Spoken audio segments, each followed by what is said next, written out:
Hello everybody, welcome back to Why Do People Hate? The show where I try to teach us normal people why people like to bitch and complain about the stupidest stuff. And in today's episode, we're going to be talking about a pretty old film called Star Wars Episode 1, The Phantom Menace. Lego.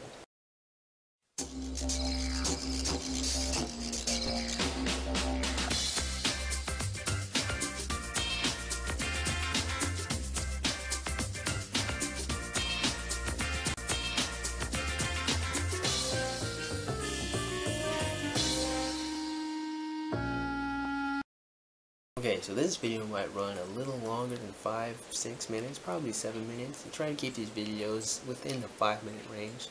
But yeah, there's a lot of reasons why people do not like this movie. So I'm just gonna jump right into it. One complaint that I heard about this movie during my deep analysis and research is a lot of people didn't like the fact that this movie stars a child actor, or they show Anakin Skywalker as a little kid as opposed to showing him as a teenager or someone older and more relatable.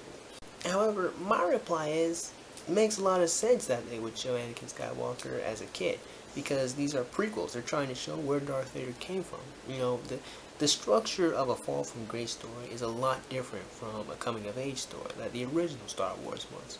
You know, in a coming-of-age story, you know, we see the character's growth. We see him going up and down, and he's winning, he's losing sometimes, you know. But he doesn't really hit his peak character development until the end of the film.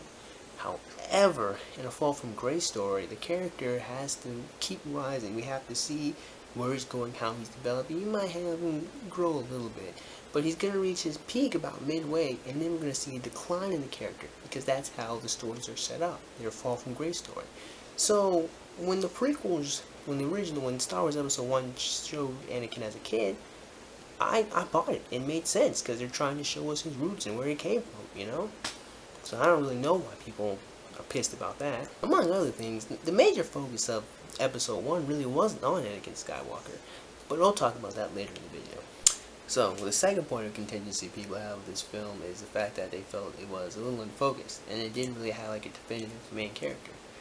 But I have to disagree with that too. I mean, the film did have a main character, and the main character was Qui-Gon Jinn. Now, how did I come to this conclusion? You know, a little bit of common sense. I mean, think about it. The first two characters we meet are Obi-Wan and Qui-Gon Jinn. When we get to Tatooine, who's the person who's doing most of the talking? Qui-Gon Jinn. Back on Naboo, who was the first person who met Jar Jar Binks? Qui-Gon Jinn. Who's the first person that Darth Maul attacks? Qui-Gon Jinn. I mean, who's the guy who tries to get Anakin Skywalker into the Jedi Order? Qui-Gon Jinn. I mean, who's the first person that Darth Maul kills? Qui-Gon Jinn. Who was the first name that appears in the end credits that says starring Liam Neeson, who played Qui-Gon Jinn? Okay, so problem number 3 with this film is, and it sounds stupid to say this, but a lot of people didn't like pod racing. Next thing, you know, and look, and the reason why I'm going right past this is because at one point, the reasons to dislike this movie get really, really stupid. Okay, so people didn't like pod racing. They thought it was just there to make toys and sell products, and it served nothing to the film, which is not true, but whatever. The scene at Coruscant. Yes, another thing I heard when I was doing my research, a lot of people hated the scene at Coruscant. They said it was boring, the dialogue was slow, and it didn't add anything to the film.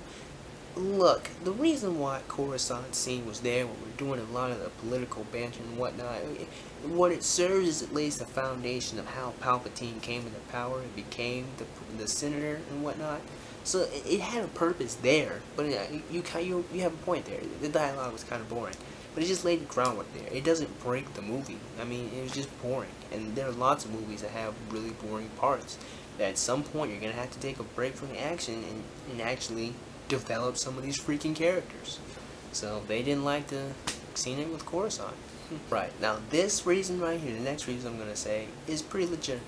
A lot of people said that the climax of the film, a lot of stuff going on. Like in the final battle, you had a lot of things going on at the end of the film, you know. And when you think about the context of the actual story, all of these make sense for them to all be going on. You have to have the people in Naboo, you know, taking the focus off of Queen Amidala. You had to have Amidala going to find a Viceroy. Darth Maul was supposed to be there to, you know, to stop them, make sure everything went well. So the Jedi had to fight him and lead him away from everyone.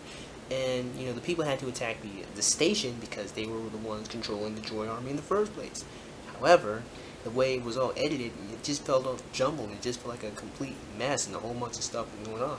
So that makes perfect sense, because if the climax doesn't measure up to all the plot build-up, then yeah, it does look really bad. The climax of this film felt like a complete mess. I think better editing would have been, one, not have Anakin go fly up into space, that was stupid, but to actually like have a little longer sections of actually focusing what was going on, or to actually like end one section of this climax and then focus on the next section and then end with that one, because it was just going all over the place, you know what I mean.